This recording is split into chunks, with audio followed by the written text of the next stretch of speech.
fail at switchboard. Sorry. I'm on my phone, and honestly, I can't be bothered to figure out how to stream on the Switch. I don't even know if there is a way, so I'm going to be talking about something I know a lot about, and that is Invincible.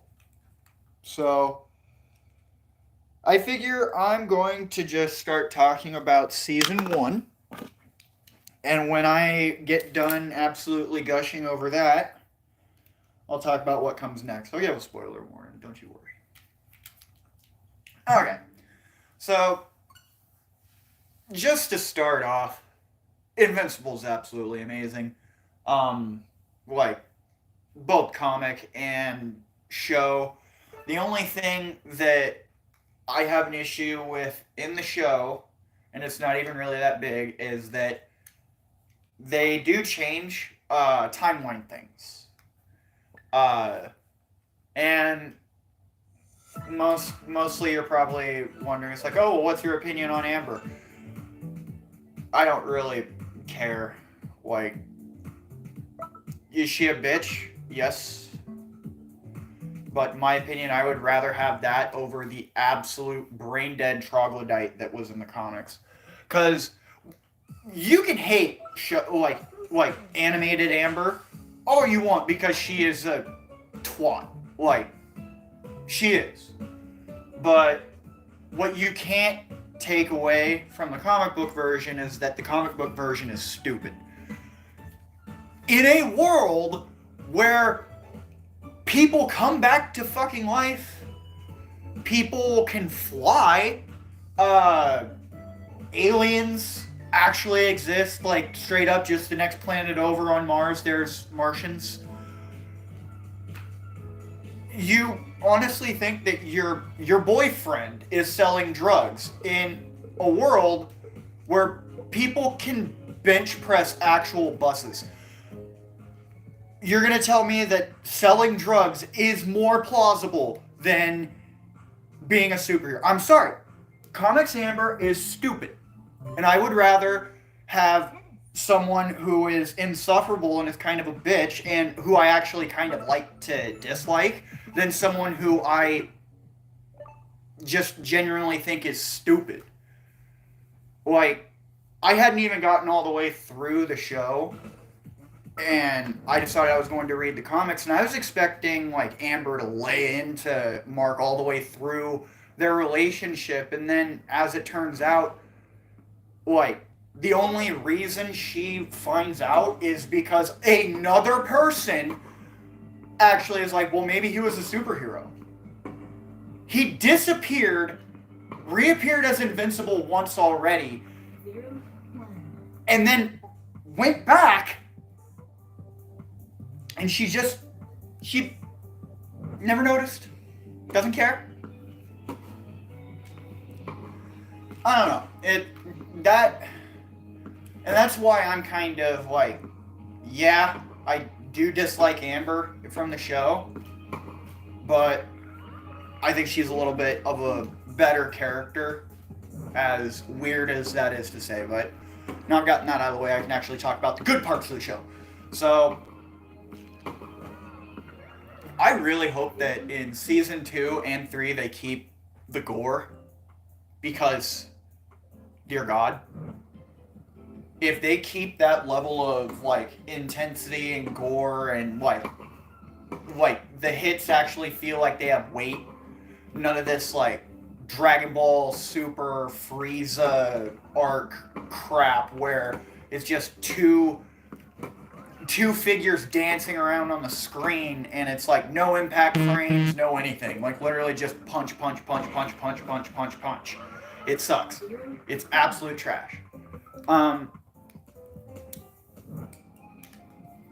If they do what they did with season 1 and then don't make Invincible versus Conquest as brutal as it is in the comics, this whole thing, this entire hype train that has been going since its release and since the finale, the memes and all of that will be for nothing.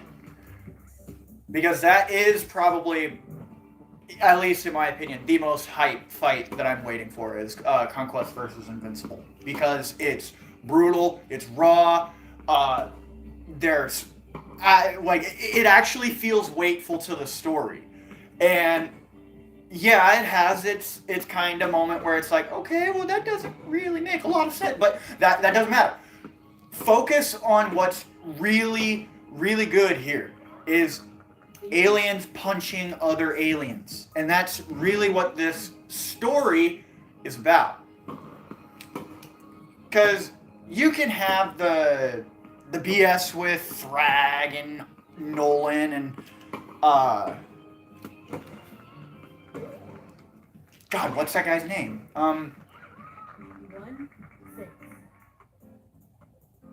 I just had it. It was the leader of the Viltrumites, like the Lord Gaul or Rogal or I don't know. I can't remember. Omni-Man's father. Like,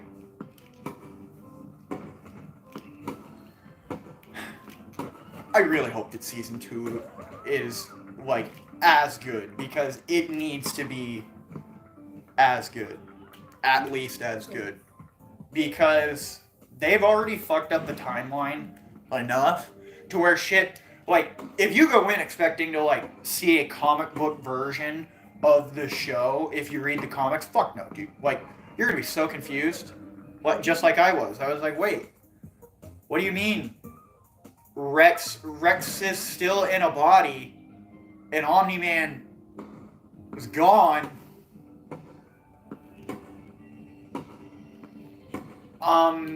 Like, because they happen almost simultaneously in the show, but in the comic book it's like Omni-Man's been gone in the timeline. He's been gone. So ultimately, like, I question as to how the fuck they're gonna get the timeline straight, because I don't know. It's odd to me. I know Kirkman came out and said like, yeah, I'm going to be changing some things up because I feel like it's told better this way and all that. But honestly, when you get into the later parts of the story, there's not really anything that needs to be changed. Like, the course of events.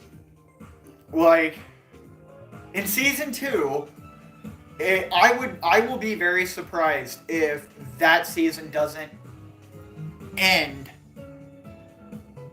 with Conquest showing up. I will not be surprised. Or they could do Anissa. Or Anissa, or however the hell you say that name. That character is so weird. That's all I can say.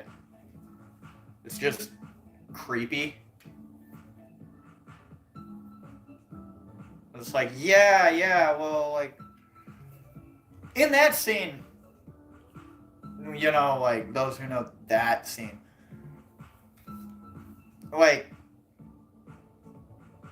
at first I questioned, like, it's like, well, dude, just don't get hard. And then I grew up. And it's not that simple. I have myself been in a very awkward situation. Not like that. But hands were on me that I did not want. And it is a very natural reaction.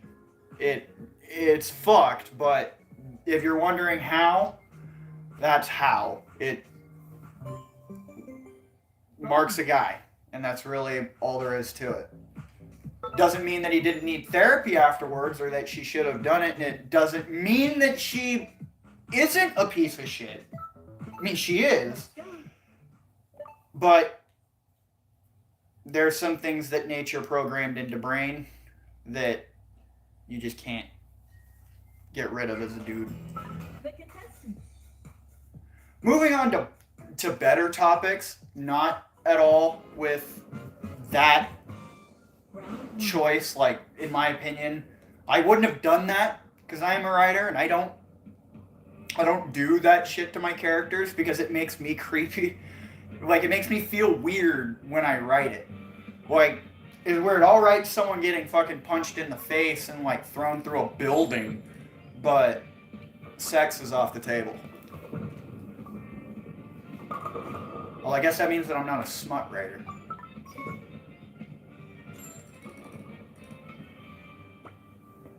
Either way, now that I think about it, I wonder if they're actually going to have a bunch of those sex scenes from the show. Or from the comic in the show. Because I'm pretty sure it's the second compendium where that's pretty much all they do in their off time when things aren't happening. It's constantly like there's babies being made or like references like people are cheating on people with other people. I don't know. I think Robert Kirkman gets horny while he's writing his chapter and is like, well, I'm just going to make these two characters bang each other's brains out. And guess what happens? People buy his shit because sex sells.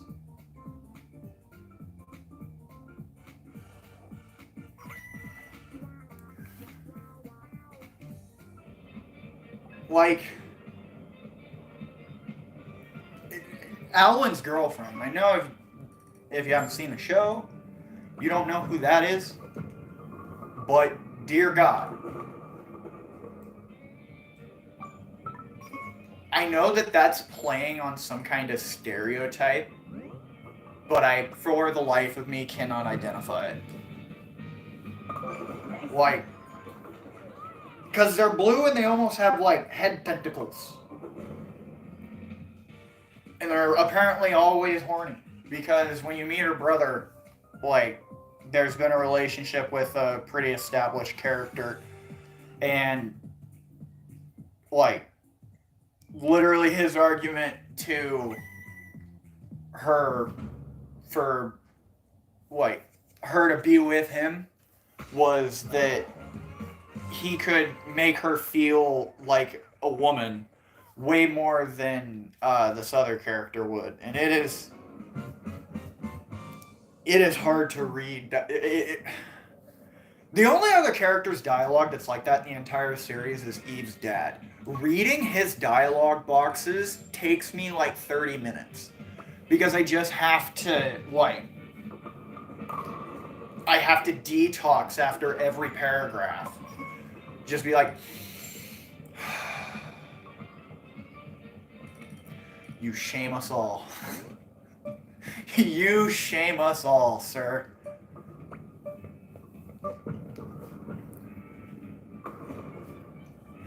Tennis, bowling, it doesn't matter. I'm failing. I'm getting fucking eliminated now. How the fuck do I turn this thing? There we go. Oh, it went away. Yeah. Like, I'm not doing good.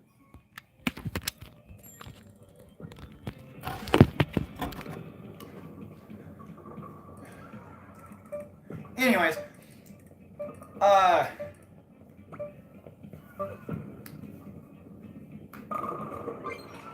my dad said something to me the other day. I thought about it. And it was a comic book debate that he was telling me about when he was a kid. And we're talking like OG, like Batman versus Superman shit. And I remember, if I remember, what he told me is that they were arguing over which one was Batman, or which one was better, Batman or Superman. And my dad is a tremendous Batman fan. Like, he is literally the biggest Batman fan I know. I try to educate him as much as I can on what's going on in the current world of comics, because I know that in the current world of comics, it's so much different than how it was back then. Like on so many different levels. I believe that the writing has like you have to write a little bit harder to get those stories to hit, and I've tried to explain to him my theory on Superman, like why people don't like Superman, like they think he's lame. And it's not because his power set's lame or anything like that. His power set's actually really cool. He has them all, basically. Super speed, super strength, flight, laser vision, all that crap. He's super smart. You know, he's an OP character, right? And he was always like, all right, well, if he's the biggest bad, then who the fuck is supposed to challenge Superman?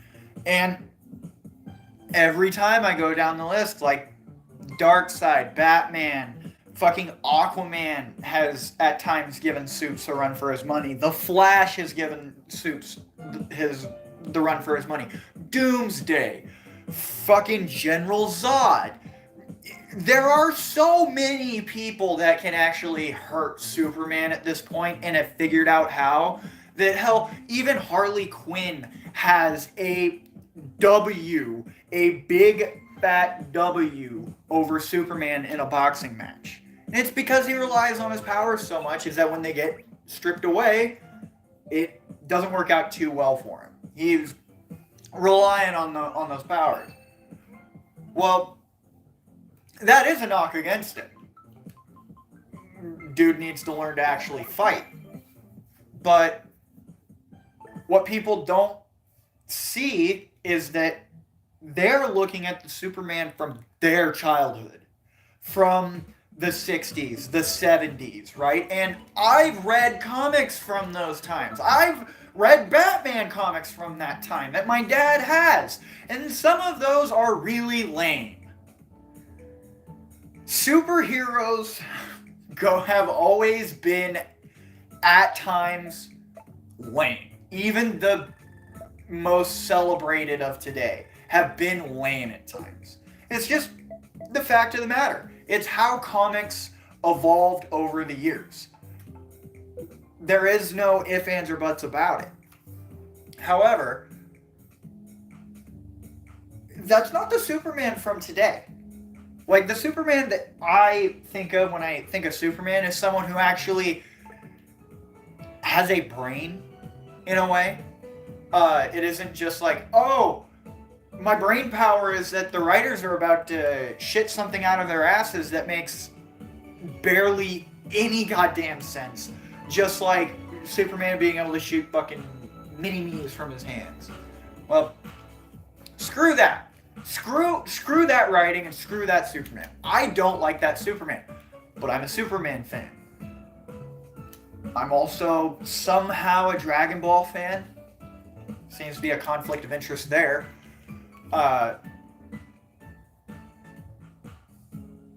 Apparently my cat thinks that that's a development for discussion. Anyways, I've gotten completely off topic, so I'm going to fuck off now. Bye.